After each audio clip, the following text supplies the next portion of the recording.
ደግሞ አዲሱ ቀንድሽ ነው እንዴ? አትጃጄ ባክሽ። ኧረ ዝም በይ። አትቀልጂ ባክሽ።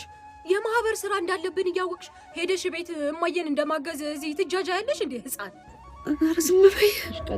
ምንድነው? ቶሎ ብለሽ ልብስሽን መቀየር አለብሽ። ኧረ ሀያት ለቀልድ የሚሆን ጊዜ የለኝም። ነይና ስራ እንስራ ባክሽ።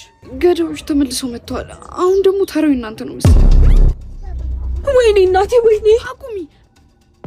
እናትሽ ቀድማ ሸሽታለች። አሁን ህይወትሽን ማትረፍ አለብሽ። ሀያት እውነትሽን ነው? አሁን እየተከታተሉሽ ስለሚሆን ልብስሽን ቀይረሽ አምልጪ። በቃ ሽሺ። በቃ ጓደኛዬ አላህ ይከተልሽ። እሺ ሀገር ሰላም ሲሆን እንገናኛለን። እሺ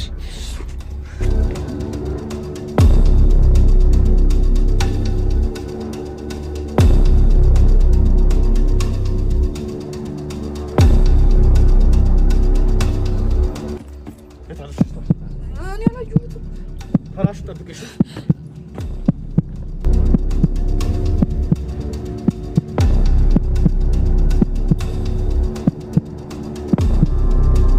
ድረሱልን፣ እየገደሉን ነው፣ በሃይማኖታችን እያሳደዱን ነው፣ ድረሱልን።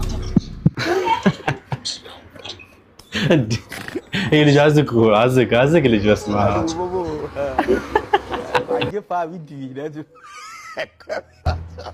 ድረሱልን፣ እየገደሉን ነው፣ በሃይማኖታችን እያሳደዱን ነው። ስንት አይነት ሰው አለ በእናታችሁ። ይዋት ደግሞ እቺ እያሳደዱን ነው፣ ድረሱልን። ለላይክ ብላ እኮ ነው ቫይራል ለመውጣት ብላ ሃይማኖት ምናምን የምትለው። ዳይ ነበር በጠዋት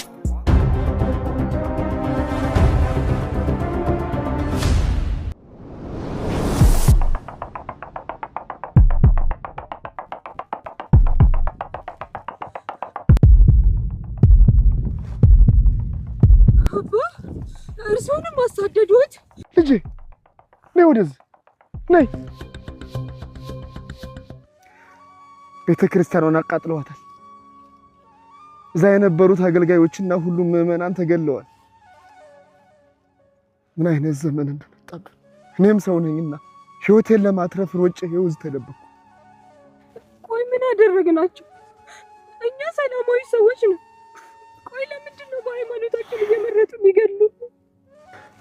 አቤቱ የሆነብንን ተመልከት።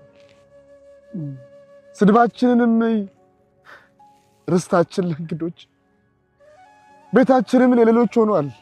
ድሃ አደጎችና አባት የሌላቸው ሆነናል። እናቶቻችንም እንደ መበለቶች ሆነዋል። ውሃችንን በብር እንጨታችንንም በገንዘብ ገዛ። አሳዳጆቻችን አንገታችን ላይ ናቸው።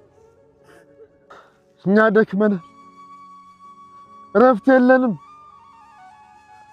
አቤቱ የጌታዬ እናት ማርያም ሆይ የአስራት ሀገርሽን አስቢ።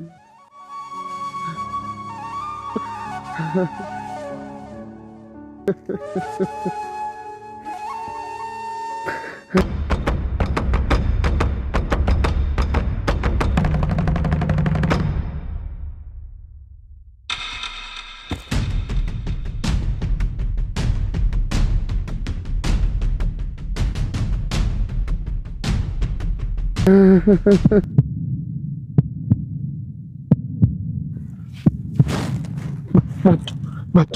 ይኸውልሽ እኔ ጊዜ ስገልልሽ አንቺ አምልጭሽ አምልጭ። እኔ እያለሁ አንቺ መሞት የለብሽ። አይሆንም አባ፣ ያለ እርሱ እኮ ቤተክርስቲያን ምንም ናት። እኔ ምንም አልጠቅሞ በሞት ይሻላል አባ። ይሄ አባትነት ትእዛዝ ነው። እግዚአብሔር ካንቺ ጋር ይሁን ልጅ፣ እግዚአብሔር ካንቺ ጋር ይሁን።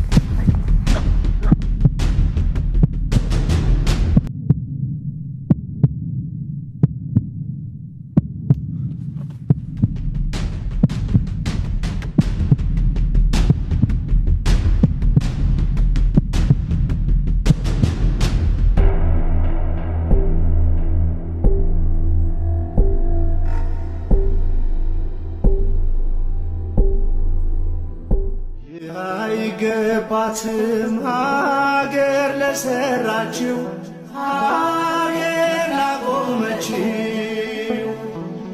ድምጿን ስትቀንስ ዝም ያለች መስሏችሁ